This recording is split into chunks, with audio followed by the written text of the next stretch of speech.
नमस्कार दोस्तों, एक बार फिर से आप सभी का स्वागत है।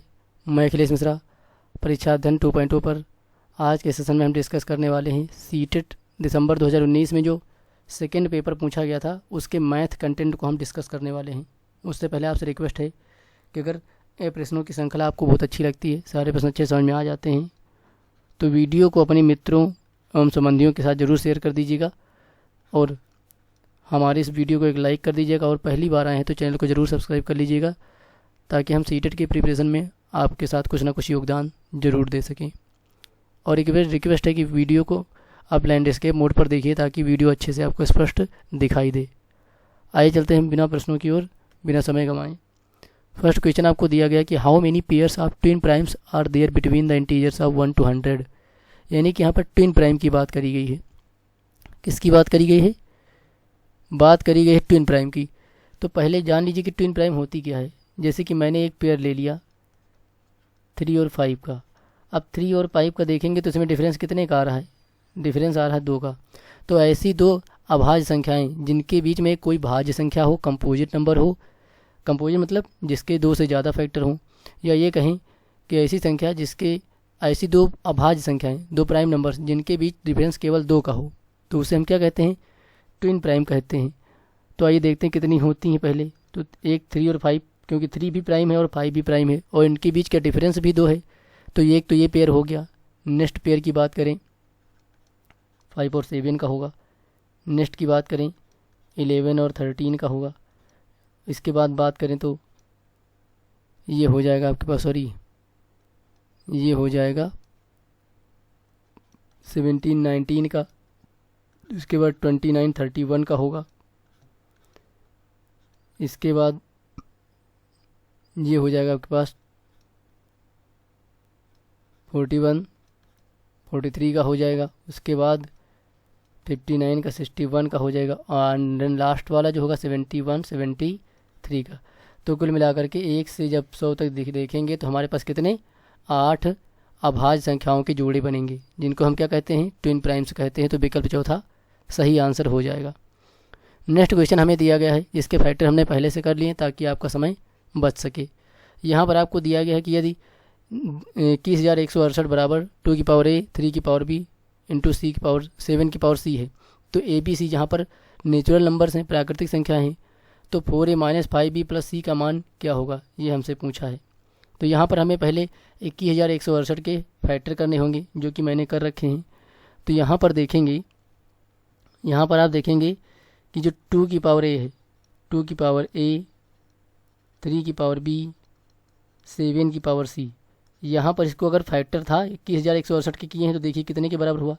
यहाँ पर 2 कितनी बार आया है? 4 टाइम्स आया है, तो 2 की पावर 4 हो जाएगा। 3 देखेंगे कितनी बार आया है? 3 टाइम्स आया है, तो 3 की पावर 3 हो जाएगा। और 7 की पावर हम बात करें तो कितनी बार आया है? 2 बार आया है, 2 टाइम्स आया है, तो 7 की पावर 2 हो जाएगी। यहाँ से अगर हम पावर की कंपैरिजन करेंगे तो a की वैल्यू हमारे पास 4 आएगी, b की वैल्यू हमारे पास 3 आ जाएगी और c की वैल्यू हमारे पास कितनी आ जाएगी? 2 आ जाएगी। अब यही वैल्यू उठा करके हमें 4a माइनस का 5b + c वाले इसमें रखना है और आंसर प्राप्त करना है। तो यहाँ पुट करेंगे तो 4 इंटू ए की वैल्यू 4 है, 4 को पुट कर दी। 5 इंटू बी की वैल्यू 3 है, 3 पुट कर दी। और c की वैल्यू 2 है, 2 पुट कर दी। ये हो जाएगा 16, ये हो जाएगा 15 और ये हो जाएगा 2। इसको सॉल्व करेंगे तो हमारे पास कितना आ जाएगा? 3 आ जाएगा, जो कि विकल्प चौथे में है। तो चौथा विकल्प हमारा सही आंसर हो जाएगा। तो ये काफ़ी आसान सवाल था, इसमें केवल आपको फैक्टर करना था, ए बी सी की मान निकाल करके रखना था और आपका आंसर आ जाता। नेक्स्ट क्वेश्चन आपको दिया गया है कि माना कि x एक वह सबसे छोटी संख्या है जिसे 8 12 20 28 35 से भाग देने पर प्रत्येक दशा में 5 शेष बचता है, x के अंकों का योग है। तो ऐसा प्रश्न आपने पहले ज़रूर किया होगा। इसमें आपको जब शेषफल बचने की बात करता है तो हमें क्या करना होता है? छोटी छोटी संख्या निकालने के लिए कहे तो जो भी नंबर दिए हुए होते हैं उनका एलसीएम निकालते हैं और फिर उसमें 5 जोड़ देते हैं, तो हमें वो संख्या पता चल जाती है। तो यहाँ पर सबसे पहले हम क्या करेंगे?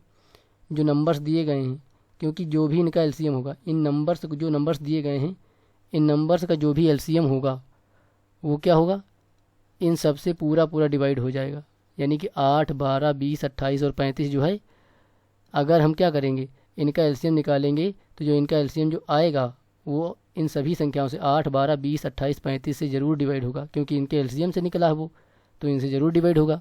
लेकिन अगर उसमें 5 जोड़ देंगे तब इनसे डिवाइड नहीं होगा। जब 5 जोड़ देंगे तो डिवाइड करने पर जो आएगा उसमें शेषफल 5 बचने लगेगा, तो इसीलिए हम बाद में 5 इसमें जोड़ देते हैं। तो पहले यहाँ पर हम क्या कर लेते हैं, एलसीएम निकाल लेते हैं। तो ये 4 हो जाएगा, 6 हो जाएगा, 10 हो जाएगा, 14, और जो 35 नहीं कटेगा, तो जो नहीं कटेगा उसको वैसे ही नोट कर लेंगे। फिर 2 से करेंगे, 2, 3, 5, 7, 35 फिर नहीं कटेगा। उसके बाद फिर 2 से करते हैं, तो 2 से 1 हो जाएगा, 3, 5, 7 और ये 35। इसके बाद फिर से कैंसिल आउट करते हैं, 3 से करेंगे तो 1, 3 से 1 टाइम्स जाएगा 7, और बाकी कोई कैंसिल आउट नहीं होगी तो उसको वैसे ही नोट कर लेंगे। फिर 5 से कैंसिल आउट करेंगे तो 1, 1, 5 कटेगा 1 टाइम्स, 7 नहीं जाएगा, और 35 जाएगा 7 टाइम्स, तो ये हो गया। और उसके बाद 7 से कट आउट कर देंगे तो पूरा पूरा ये आ गया 1, 1, 1, 1 और 1, ये कैंसिल आउट हो गया। तो हमने यहाँ पर इसके कर लिए फैक्टर, या मैंने एलसीएम निकालने के लिए गुणनखंड कर लिए हैं। तो एलसीएम कितना हो जाएगा, एलसीएम की बात करें तो कितना होगा, 2 into 2 into 2 into 3 into 5 into 7, ये कौन हो गया, ये तो हो गया इनका एलसीएम। एलसीएम की बात करें तो मल्टीप्लाई कर लेते कितना होगा, 2 दूनी 4, 4 दूनी 8, 8 से 24, और 24 और गुणे 5 गुणे 7, यहाँ मल्टीप्लाई करेंगे तो 25, 24 पंचे ये हो जाता है 120, और गुणे 7 करेंगे तो 12 से 84, ये आ गया 840। लेकिन शेषफल 5 बचता था, इसलिए 5 को क्या करेंगे, और जोड़ना पड़ेगा। तो शेषफल और जो बचता था तो शेषफल उसको भी जोड़ दिया, तो हो गया 845।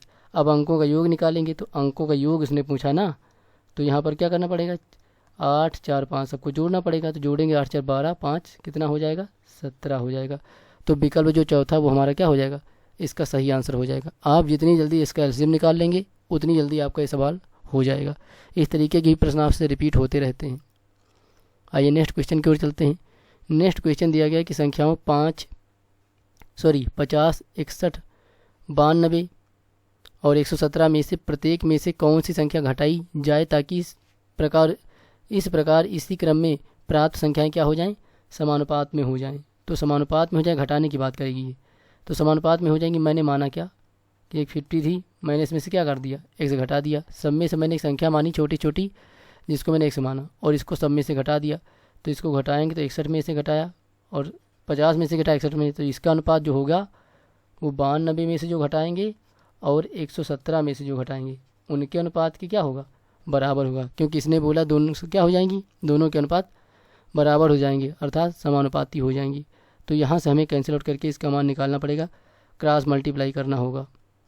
तो क्रॉस मल्टीप्लाई करेंगे तो 50 को 117 से पहले मल्टीप्लाई करेंगे तो 0 हो गया, 5 सते 35 हो गया, 5 3 8 और ये 5 एकम 5, ये हो गया। माइनस का क्या हो जाएगा, 50 को 1 से करेंगे तो 50 एक्स हो जाएगा, फिर एक्स से करेंगे तो 117 एक्स हो जाएगा, और एक्स का एक्स से करेंगे तो एक्स स्क्वायर हो जाएगा। ये एक तरफ का हो गया। इसी प्रकार दूसरी तरफ का देखेंगे, 92 को 61 से करेंगे तो यहाँ पर 92 को 61 से कर लीजिए, ये 92, ये हो गया 61, मल्टीप्लाई करेंगे 2, 9 और ये 2, ये हो जाएगा कितना 2, ये आ जाएगा 61 12, कितना हो जाएगा, 56 12 हो जाएगा। तो 61 और 92 का गुणा हो गया, फिर 61 का 92 से हो गया, फिर 61 को x से करेंगे तो 61 x हो जाएगा, फिर x से 92 को करेंगे तो 92 x, और x का x से करेंगे तो x स्क्वायर हो जाएगा। अब हम इसको मिटा दे रहे हैं।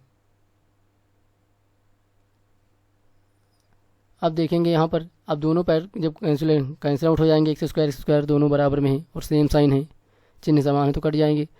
इसके बाद अब और सॉल्व करना पड़ेगा।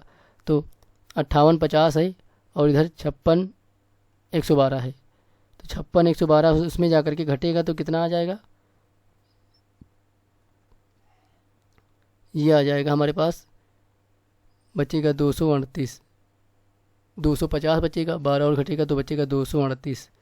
तो ये तो हो गया 238, हमने इसको घटा लिया, उस पार भेज दिया। अब बाकी बचे उस पार भेजेंगे तो 50 और 61 घटेगा, 50 इधर आएगा, इस प्लस का होगा, 61 में से घट जाएगा तो 11x बचेगा, और इसमें से 11 में से घटेगा तो कितना बचेगा, 117 आकर के इधर प्लस होगा तो 11 और घट जाएगा, तो 11 घट जाएगा तो 106 बचेगा, और 106 92 घटेगा तो हमारे पास आ जाएगा 8 से 14, ये आ जाएगा 14x। अब यहाँ से अगर कैंसिल आउट करके x का मान निकालेंगे तो कितना आ जाएगा, ये 14 एकम 14 और 14 सत्ते 98, कितना आ गया, 17 आ गया। तो इसमें भी 17 तो विकल्प 2 जिसमें भी सही आंसर हो जाएगा। तो इस प्रकार से आप इसको सॉल्व करके इसका आंसर निकाल सकते थे। आइए नेक्स्ट क्वेश्चन की ओर चलते हैं। नेक्स्ट क्वेश्चन दिया गया है कि हम देखेंगे कि पहले तो जो कंडीशन दी गई कि 1710 रुपये की एक राशि है जिसको ए, बी तथा सी में इस प्रकार बांटी जाती है कि ए का 4 गुना,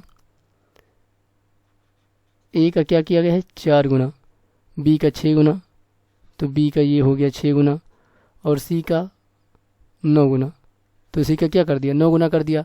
तो हमें पहले तो इसके जो ए बी सी की जो रेशियो है वो पता करनी पड़ेगी। तो उसको पता करने के लिए हम क्या करेंगे, 4 6, ये 4 है, ये 6 है और ये 9 है, इनका एलसीएम लेंगे।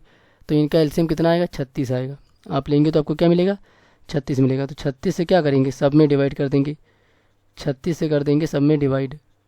तो 36 से डिवाइड कर देंगे तो कितना आ जाएगा, 4 से 36 कटेगा 9 टाइम्स हो जाएगा।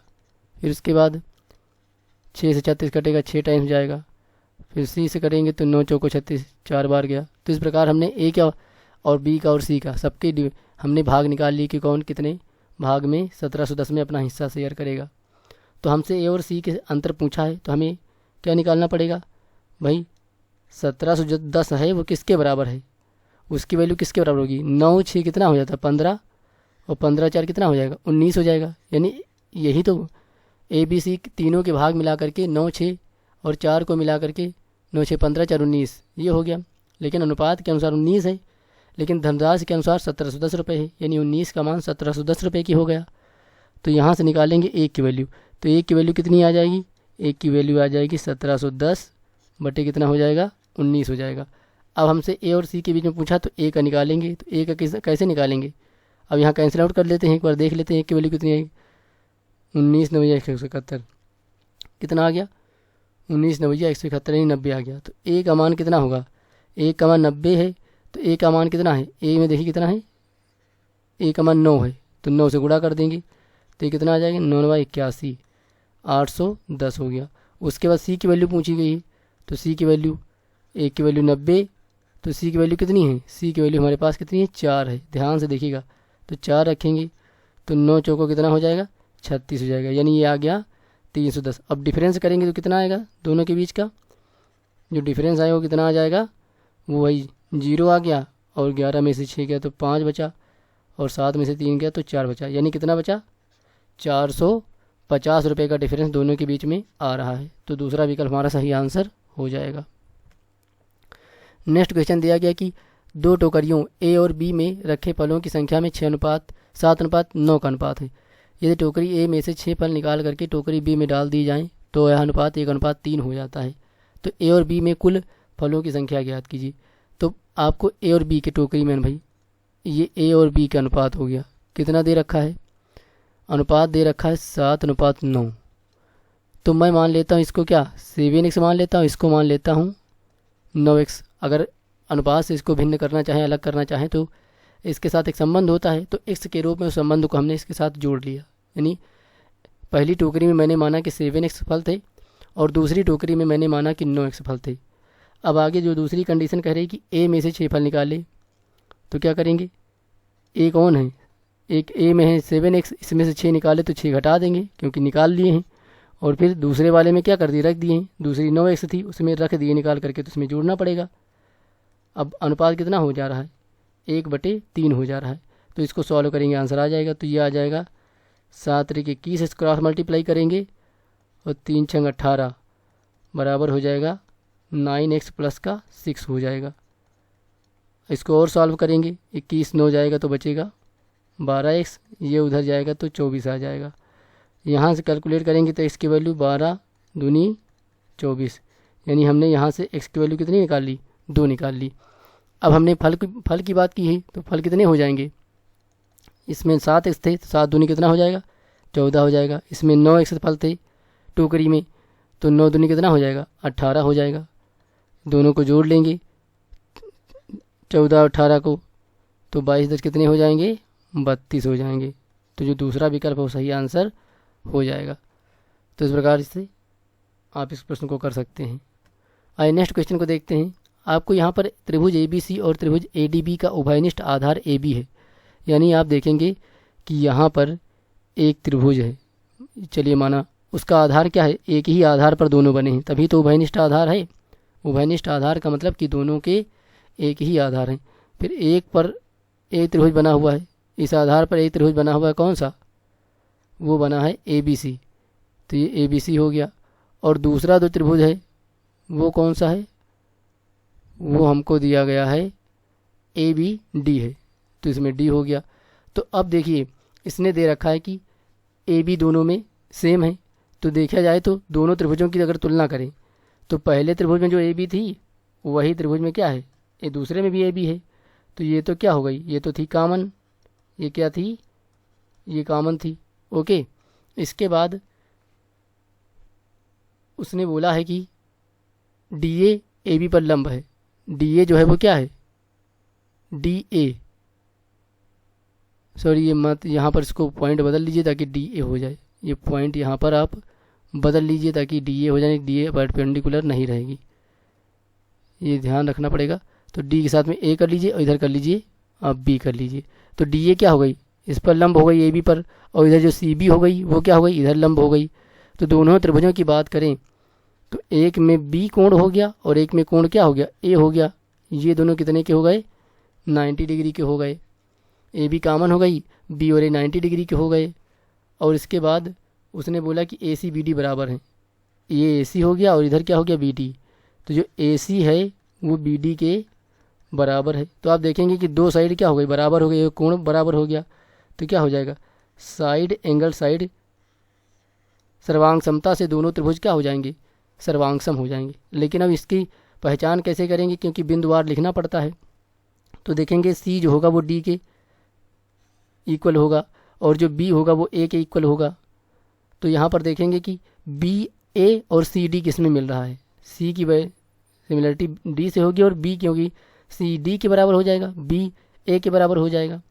तो यहाँ पर देखेंगे कि A जो है B के बराबर किस में है, A बराबर है B के, A बराबर B के देखिए तीसरे में है, और C D के बराबर है, तो C देखिए इसमें क्या है, D के बराबर है। तो जो तीसरा विकल्प है वही हमारा क्या हो जाएगा, सही आंसर हो जाएगा। तो इस प्रकार से त्रिभुज ABC जो होगा वो सर्वांगसम होगा त्रिभुज BAD के। तो इस तरीके से बिंदुओं को आप अगर इधर उधर कर देंगे तो आपका सवाल गलत हो जाएगा। यहाँ पर बिंदुओं का ही खेल है, उसको देख करके आप सर्वांगसमता को देख लेंगे अच्छी तरीके से। नेक्स्ट क्वेश्चन दिया कि 4 त्रिभुजों की भुजाएं नीचे दी गई हैं, इनमें से कौन सा समूह समकोण त्रिभुज का निर्माण करता है। तो पाइथागोरियन ट्रिपलेट आप जरूर याद कर लीजिएगा, क्योंकि याद होगा तो आप बहुत जल्दी से कर लेंगे, जैसे कि मैंने यहाँ पर कर लिया। तीसरा विकल्प इसका सही आंसर होगा, क्यों, क्योंकि 11 60 61 क्या होता है, एक पाइथागोरियन ट्रिपलेट होता है। इसी प्रकार आप याद करेंगे, जैसे 3 4 5 क्या होता है, एक पाइथागोरियन ट्रिपलेट होता है। फिर क्या होता है 4 5 सॉरी ये होता है 5 12 13, एक ये होता है। उसके बाद होता है 8 15 17 होता है, और होता है 7 24 25 होता है। फिर 20 21 29 होता है। फिर 13 84 85 होता है। इस तरीके से ट्रिपलेट ही ट्रिपलेट हैं। अब आपको ट्रिपलेट्स को क्या करना है, याद करके रखना पड़ेगा। तो याद रहेगा तो आपके लिए बहुत ज़्यादा फ़ायदेमंद रहेगा, क्योंकि आपको दूरियां भी ज्ञात करने के लिए दे दी जाती हैं। क्योंकि आधार दे दिया या लंब दे दिया तो बताइए कि कितनी दूरी होगी, तो विकर्ण वही निकालना पड़ता है। तो वहाँ पर बिना आप फार्मूले का निकाले इस प्रकार से कर सकते हैं अगर आपको याद होगा, क्योंकि इस तरीके से भी आपका समय बहुत जाता है। तो अगर आप ट्रिपलेट याद रखेंगे तो बहुत आसानी से प्रश्नों को कर लेंगे। नेक्स्ट क्वेश्चन दिया गया है कि किसी चतुर्भुज के कोण 3 5 7 और 9 भाई 3 4 5 और जो भी 9 दिए गए हैं चारों को मिला करके कितने के बराबर होगा? ये होगा 360 के बराबर होगा कि नहीं? क्योंकि चतुर्भुज के चारों कोणों का योग कितना होता है? 360 होता है। तो यहाँ जोड़ेंगे 3 5 8 हो जाएगा, 8 7 15 और 15 9 कितना हो जाएगा? 24 हो जाएगा। तो 24 की जो वैल्यू होगी वो किसके बराबर होगी? 360 के बराबर होगी। तो यहाँ से अगर एक की वैल्यू निकालें तो कितनी हो जाएगी? 360/24। कैंसिल आउट करेंगे तो 12 3 36 30 हो जाएगा, 12 दूना 24, काटेंगे कितना आया?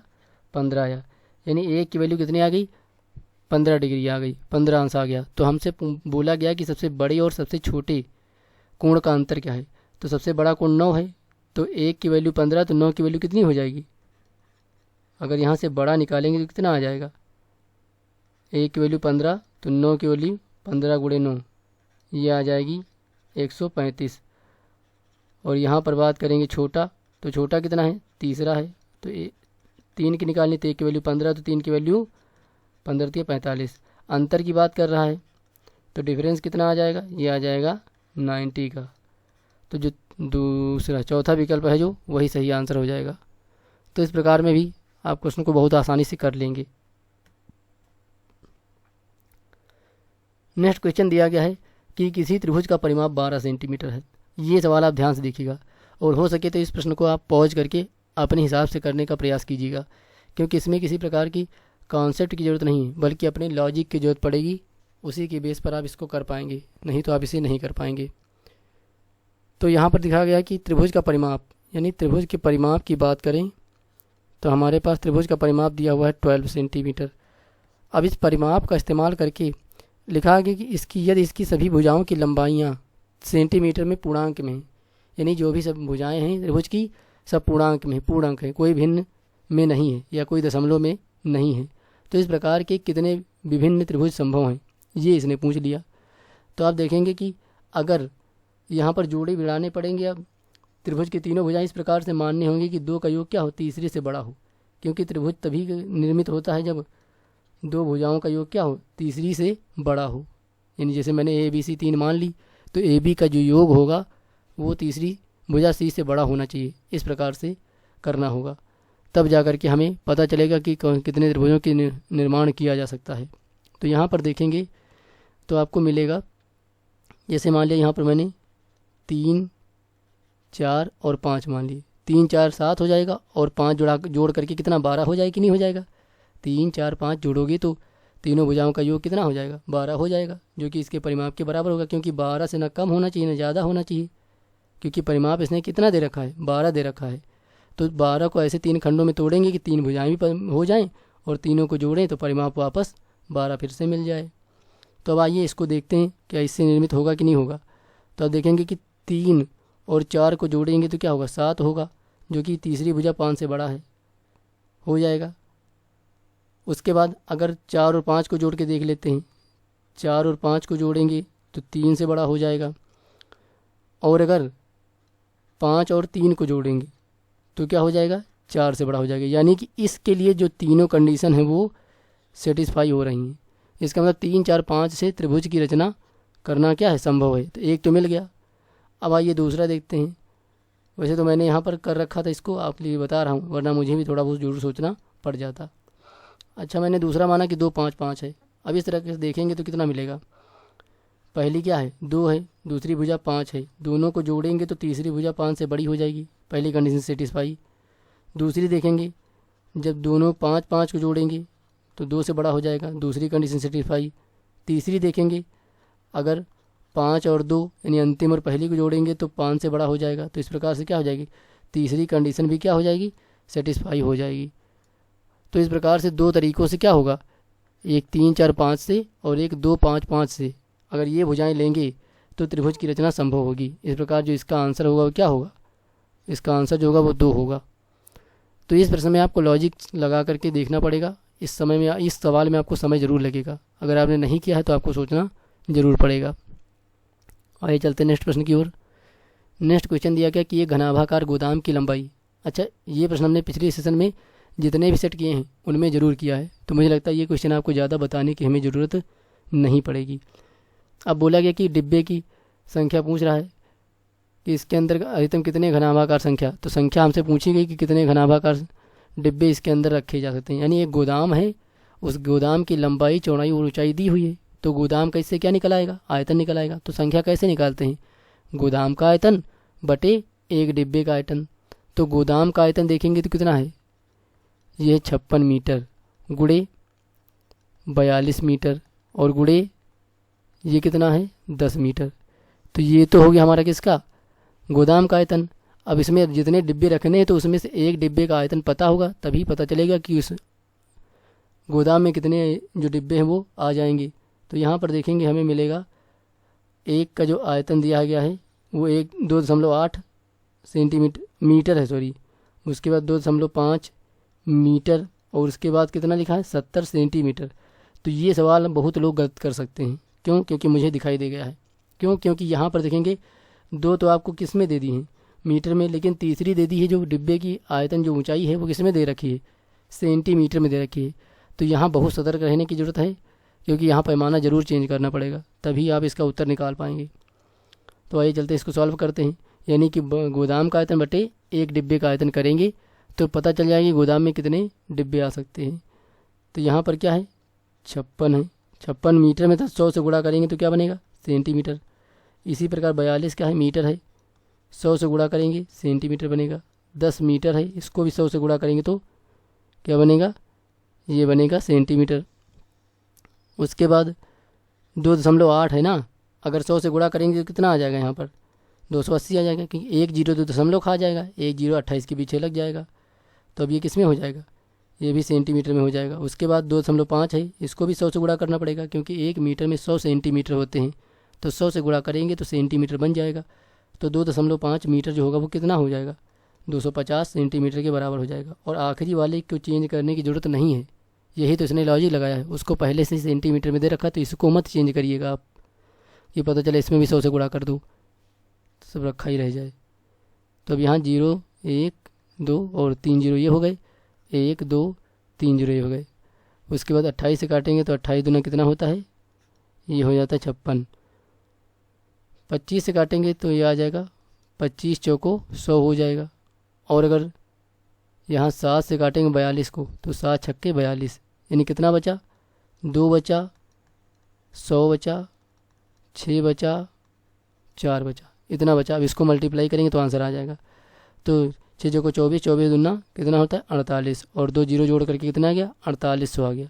तो 4800 डिब्बे इस गोदाम में रखे जा सकते हैं। तो इसका ऑप्शन जो विकल्प तीसरा होगा वो सही आंसर हो जाएगा। नेक्स्ट क्वेश्चन दिया गया है कि किसी लंबवृत्तीय बेलन के आधार की परिधि 528 सेंटीमीटर है और इसकी ऊंचाई 2 मीटर है। बेलन का आयतन आपको ज्ञात करना है, यहाँ पर पाई का मान 22/7 आपको पुट करना है। तो मैं आपसे थोड़ा जो समय ले रहा हूँ सवाल को करने के लिए, आपको थोड़ा समझाने की कोशिश कर रहा हूँ ताकि आप सवाल में फंसे ना। तो यहाँ पर आपको मैं पहले एक बात बता रहा हूँ, क्योंकि जब आप देखेंगे विकल्पों को, जो विकल्पों में जो आंसर आपको आयतन के लिए दिया गया है वो मीटर में दिया गया है, यानी हमें पैमाना किस में चाहिए, मीटर में चाहिए। अगर आपने ये ध्यान नहीं दिया, मीटर को आपने सेंटीमीटर कर लिया, तो हो सकता है आपको कैलकुलेशन करने में थोड़ी प्रॉब्लम भी आए। और अगर आंसर आ भी जाता है तो अगर भूल गए इसको सेंटीमीटर या मीटर में बदलना, तो भी आपका आंसर जो यहाँ पर हो गलत हो सकता है। तो पहले तो हमें पैमाने को मीटर बनाना होगा। तो आपको देखेंगे कि जो वृत्ताकार बेलन होता है, बेलन की जो परिधि होती है, जो ऊपर और नीचे के जो गोले होते हैं, जो सिरा होता है वो भी कैसा होता है, परिधि के आकार का होता है, वृत्ताकार ही होता है। तो वृत्त की परिधि यहाँ पर दे रखी है कितनी, 2πr, वो कितनी दे रखी है 528 दे रखी है। तो यहाँ से हम क्या निकाल लें, आयतन निकालने के लिए, क्योंकि हमें ऊंचाई तो यहाँ पर दे रखी है, ऊंचाई कितनी दे रखी है 2 मीटर दे रखी है, और ये दे रखा है किसमें, सेंटीमीटर में। तो हमें क्या करना है, हमें यहाँ से त्रिज्या निकालनी पड़ेगी, तभी हम बेलन का आयतन निकाल पाएंगे। तो आइए त्रिज्या निकालते हैं। त्रिज्या निकालेंगे तो कितना आ जाएगा, 528 सेंटीमीटर हो गया। अब देखिए अगर 528 को 100 से क्या करें, पहले तो मल्टीप्लाई कर दें, भाग कर दें। भाग कर देंगे तो किस में बन जाएगा, भाग कर देंगे तो ये किस में बन गया, ये बन गया मीटर में। अब 2π कहाँ जाएगा, 2π इसके नीचे चला जाएगा, तो 2π इसके नीचे आ गया। यहाँ से हमने क्या निकाल लिया, बेलन की त्रिज्या निकाल ली। अब हमें क्या निकालना है, आयतन निकालना है। तो आयतन कितना होता है, πr² होता है। तो यहाँ पर वैल्यू रख कर देखते हैं पहले।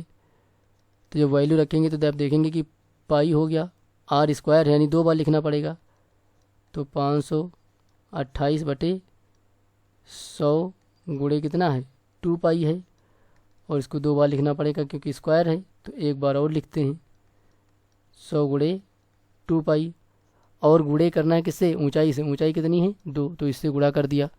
अब जो आएगा वो हमारा क्या आ जाएगा, आयतन आ जाएगा। तो यहाँ पाई से पाई तो एक कैंसिल आउट हो जाएगा, फिर ये 2 से कट के 2 कैंसिल आउट हो जाएगा। इसके बाद अगर यहाँ काटेंगे 2 से, तो 2 से काटेंगे तो 528 को 2 दूनी 4, 6 और 4 264 आ जाएगा। इसके बाद आपको और काटना पड़ेगा, पाई का मान रखना पड़ेगा यहाँ पर, तो मैं पाई का मान रख लेता हूँ अगले स्टेप में। तो 528 हो गया, गुणे कितना हो गया 264 हो गया, बटे बचा आपके पास 1 2 3 4, भाई 2 जीरो इसके 2 जीरो 4 हो गए, और पाई के मान रखेंगे 22/7, तो 22 और 7 चला जाएगा ऊपर। अब इसको सॉल्व करेंगे तो 22 से इसको काटेंगे तो कितनी बार जाएगा, 22 दूनी 44 और 8 88 हो जाएगा, तो 22 चौको 88, 28 आ गया। अब 28 गुणे 264 गुणे 7 है, 28 गुणे 264 गुणे 7 है, और बटे में कितना है, बटे में 4 जीरो 1 2 3 4। तो हम यहाँ पर अब गुणा नहीं करेंगे क्योंकि गुणा करने में हमारा समय जाएगा। अब हम केवल यहाँ पर यूनिट डिजिट देखेंगे और आंसर बता देंगे। तो यहाँ पर देखेंगे कितना है 7 है, 7 को 4 से गुणा करेंगे कितना आ जाएगा, 7 चौको भाई 4 और 7 इकाई अंक है, और इसमें इकाई अंक कितना है 8 है, तीनों में का हमने ले लिया। अब देखेंगे तो कितना आएगा, 7 चौको 28, 28 के 8 आएगा, 28 कितना आएगा 8 आएगा, और 8 का गुणा 8 से करेंगे तो 8 से 64, 64 के कितना आ जाएगा 4 आ जाएगा, 8 चौक 32, और यहाँ पर देखेंगे 4 आ गया, तो 4 आ जाएगा। तो विकल्प कौन सा आपका सही हो जाएगा, 4 आने पर विकल्प देखेंगे कि दूसरा आपका क्या हो जाएगा, सही आंसर हो जाएगा। अगर मुझसे अगर गलती हो भी गई है तो उसको आप हिसाब से सही कर लीजिएगा गुणा करके, बस यूनिट डिजिट से आप करेंगे तो आपका समय ज़रूर बच जाएगा।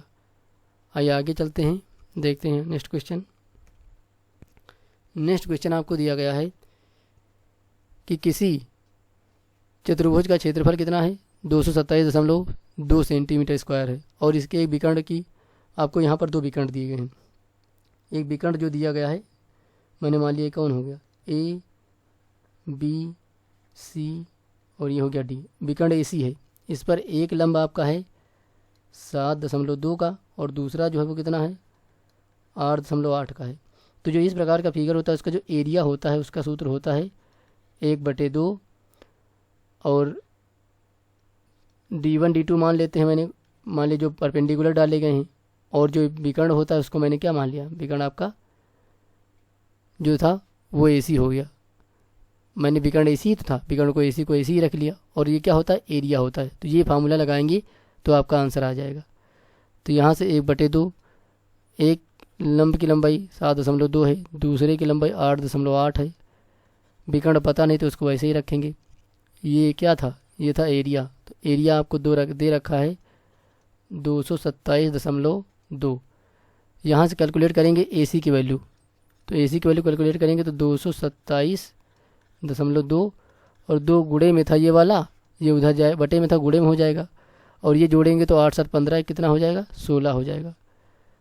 अब यहाँ पर इसको सॉल्व करेंगे तो 0 आ जाएगा, दशमलव हटेगा तो।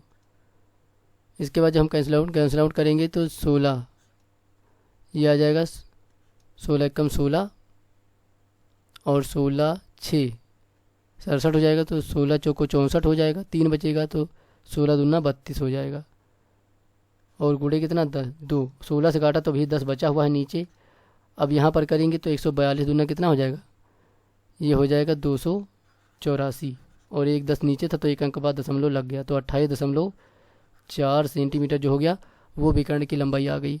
तो जो इसका दूसरा विकल्प वही क्या हो जाएगा, सही आंसर हो जाएगा। तो मैं उम्मीद करता हूँ इस प्रकार के प्रश्नों के लिए आप ज़रूर सूत्र को याद करके रखेंगे, और एग्ज़ाम से पहले जाने से पहले आप एक बार सूत्रों को ज़रूर दोहरा लेंगे। जितने भी सूत्र हैं उन सबको दोहरा लीजिएगा, ताकि सूत्र से रिलेटेड कोई भी प्रश्न आपका गलत ना होने पाए। नेक्स्ट क्वेश्चन आपको दिया गया है,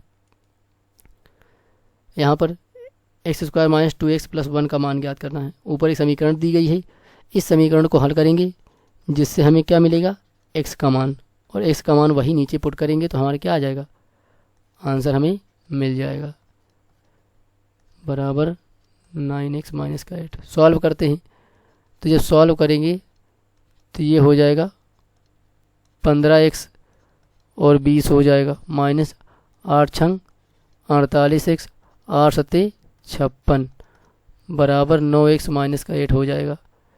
और सॉल्व करेंगे तो 15 में से 8 जाएगा तो ये आ जाएगा माइनस का 33 आ जाएगा। 48 में से 5 गया 43, 10 33 हो गया। और उसके बाद आप देखेंगे 9x इधर भेज लेते हैं, उस तरफ था इस तरफ कर लिया। अब 20 और 56 घटाएंगे तो कितना हो जाएगा, 56 40 36 बचेगा। 36 में से माइनस का था उस पार जाएगा तो प्लस का हो जाएगा, तो 36 में से 8 चला जाएगा तो कितना बचेगा, 28 बचेगा। तो यहाँ से और देखो ये दोनों को जोड़ेंगे तो हमारे पास 33 7 ये कितना हो जाएगा, 42 हो जाएगा। कितना हो जाएगा, 33 7 40 और 2 42, ये किसका आ जाएगा, माइनस का 42 x हो जाएगा। इसको कैलकुलेट करेंगे तो x की वैल्यू आ जाएगी 28/42, वो भी किसकी, माइनस की। कैंसिल आउट करेंगे तो 14 दूना 28, 14 तियाँ 42। x की वैल्यू आ गई माइनस का 2/3। यही उठा करके यहाँ पुट करनी पड़ेगी। हमें मान ज्ञात करने के लिए कहा गया है x² माइनस का 2x प्लस 1 की। तो यहाँ पर वैल्यू हम पुट कर लेते हैं। यहाँ पुट करेंगे तो स्क्वायर करेंगे तो प्लस का हो जाएगा, माइनस रखने रहेगी नहीं तो ये हो जाएगा 4/9 माइनस का 2 रखेंगे 2 गुणे माइनस का 2/3। माइनस का तो ब्रैकेट लगा लीजिए ताकि किसी प्रकार की कोई गलती ना हो सॉल्व करने में। तो ये आ जाएगा 4/9 और माइनस माइनस हो जाएगा प्लस और 2 दूनी 4 हो जाएगा 3 हो जाएगा प्लस का 1। जोड़ेंगे तो ये 9 आया तो ये तो 4 आ जाएगा और 3 3 9, ये 4 आया, ये 3 3 9 3 से गुणा करेंगे तो 12 आ जाएगा और यहाँ 9 से गुणा करेंगे तो 9 आ जाएगा। तो यहाँ पर सॉल्व करना होगा तभी आंसर मिलेगा। तो ये तो 9 ही है, 12 और 4 16, 9 कितना हो जाता है, 25 हो जाता है। तो कितना आ गया, 25/9 आ गया, जो कि चौथे विकल्प में है। तो चौथा विकल्प भी क्या हो जाएगा, सही आंसर हो जाएगा। तो यहाँ भी आपको कैलकुलेशन करनी थी। आइए नेक्स्ट क्वेश्चन की ओर चलते हैं। यहाँ पर आपको मान ज्ञात करना है और मान ज्ञात करने के लिए आपको a, b और c तीनों के मान दिए गए हैं और वो उठा करके इसमें पुट करने हैं। तो आइए देखते हैं, पुट करते हैं। हमें दिया गया है a प्लस b² प्लस का c, फिर प्लस करके दिया है b² a² b² प्लस का c²। उसके बाद दे रखा c और a प्लस b का स्क्वायर। यहाँ पर हमें a b c की वैल्यू पुट करनी है। तो a की वैल्यू 1 है तो 1 रख लेंगे, फिर अंदर भी 1 हो जाएगी। b की वैल्यू कितनी दे रखी है, -3, -3 का क्योंकि b का स्क्वायर करना है तो प्लस का 9 हो जाएगा। और c की वैल्यू माइनस का 2 पुट कर दी। इसी प्रकार b की वैल्यू कितनी, -3, तो -3 का स्क्वायर करेंगे तो 9 हो जाएगा, प्लस का वो भी। a का स्क्वायर मतलब 1 का स्क्वायर, b का स्क्वायर मतलब 9 हो जाएगा और c का स्क्वायर मतलब ये हो जाएगा 4। और यहाँ पर c रखेंगे तो c की वैल्यू -2 और माइनस बाहर भी था तो माइनस माइनस हो जाएगा प्लस का। a की वैल्यू 1 और b की वैल्यू कितनी हो जाएगी, -3 का स्क्वायर 9 हो जाएगी। यहाँ करेंगे तो कितना आ जाएगा, 10 10 में से 9 1 10, 10 में से 2 जाएगा तो 8 आएगा प्लस का। यहाँ पर 9 10 4 14 हो जाएगा और यहाँ पर करेंगे 2 गुणे कितना, 9 1 10 हो जाएगा। इसको कैलकुलेट करेंगे तो 8 14 9 126 हो जाएगा और ये आ जाएगा 20। इसको सॉल्व करेंगे 126 20 146 और 8 154। तो विकल्प जो दूसरा वो सही आंसर हो जाएगा। तो इस प्रकार से ये भी प्रश्न आपका आसान ही था, केवल कैलकुलेशन इसमें भी था। तो मैं उम्मीद करता हूँ प्रश्न आपको सारे ज़रूर समझ में आ रहे होंगे। तो मैं उम्मीद करता हूँ आप वीडियो को ज़रूर एक लाइक कर देंगे। आइए देखते हैं नेक्स्ट क्वेश्चन। यहाँ पर आपको द एक्सप्रेशन गिवन दैट, यार तो यहाँ पर आपको इक्वेशन दी गई है यानी व्यंजक दिया गया है और व्यंजक में से आपको क्या करना है, व्यंजक में से आपको बताना है कि ये किसके बराबर होगा।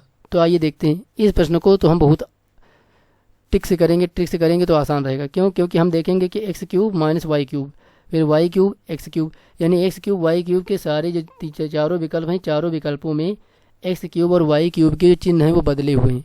आप देखिए पहले में प्लस का है, y है माइनस का, दूसरे में y प्लस का x माइनस का, और तीसरे में y x दोनों प्लस के, और चौथे में भी क्या है, x और y क्या है, दोनों क्या है, प्लस के हैं। तो यहाँ पर क्या करना पड़ेगा, हमको सॉल्व करना पड़ेगा। तो सॉल्व करके देखेंगे और उसके बाद देखेंगे कि क्या आंसर आ रहा है। तो मैं ये ऐसा करता हूँ कि आपको होमवर्क के लिए दे रहा हूँ सॉल्व करने की बजाय। इसको आप सॉल्व करिएगा और होमवर्क में मैं आपको ये दे रहा हूँ, और इसको आप कमेंट बॉक्स में इसका उत्तर कमेंट कीजिए कि इसका कौन सा विकल्प सही होगा। आइए चलते हैं नेक्स्ट क्वेश्चन की ओर। इसको आप कर लीजिएगा और बताइएगा कि क्या आंसर आता है। नेक्स्ट क्वेश्चन आपको दिया गया है कि निम्न आंकड़ों के लिए माध्यक, बहुलक और परिसर का माध्य क्या होगा। अब यहाँ पर माध्यक यानी माध्यिका जिसको कहते हैं, मीडियन कहते हैं, बहुलक मतलब मोड और परिसर मतलब रेंज, ये तीनों चीज़ निकालनी है। तो पहले जो दिए गए आंकड़े हैं उनको हमें असेंडिंग या डिसेंडिंग किसी एक में सेट करना होगा।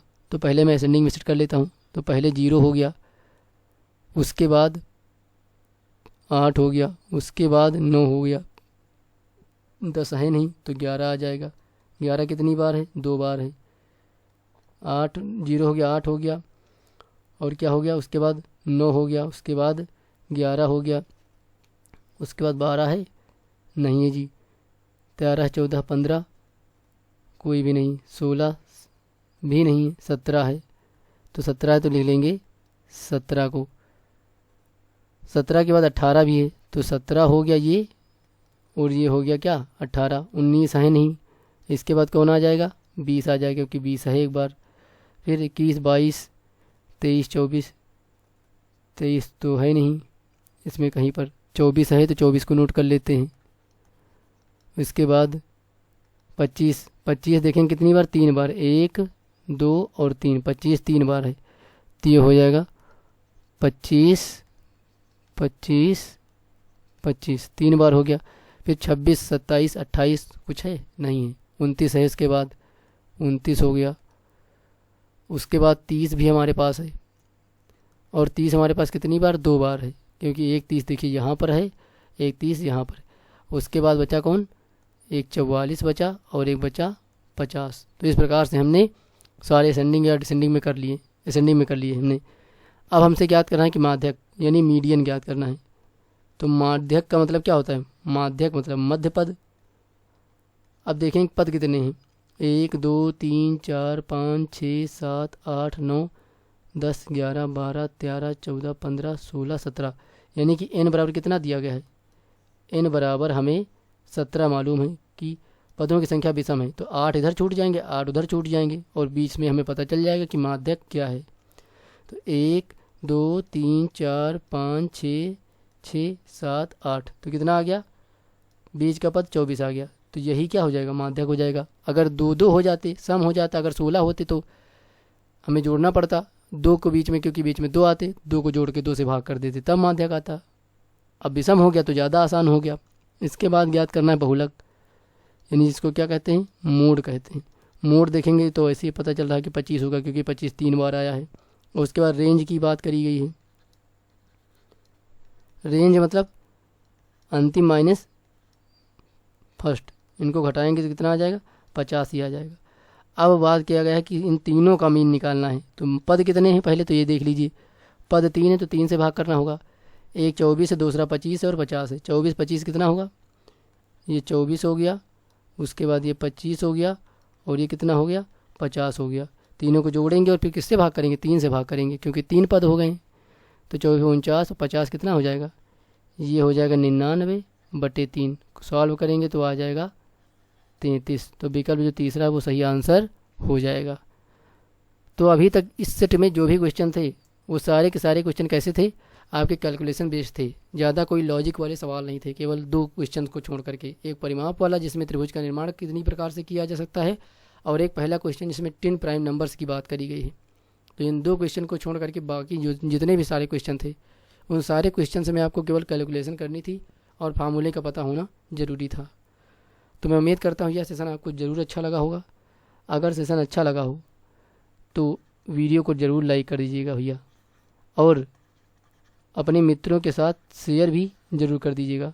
और अगर पहली बार आए हैं हमारे चैनल पर तो चैनल को क्या करेंगे, आप सब्सक्राइब कर लेंगे, क्योंकि सब्सक्राइब करना क्या होता है, निःशुल्क होता है, किसी प्रकार का कोई चार्ज नहीं पड़ता है। तो थैंक्स फॉर वाचिंग। सेशन को देखने के लिए बहुत बहुत धन्यवाद। मिलते हैं नेक्स्ट सेशन में, तब तक के लिए आपका दिन शुभ रहे।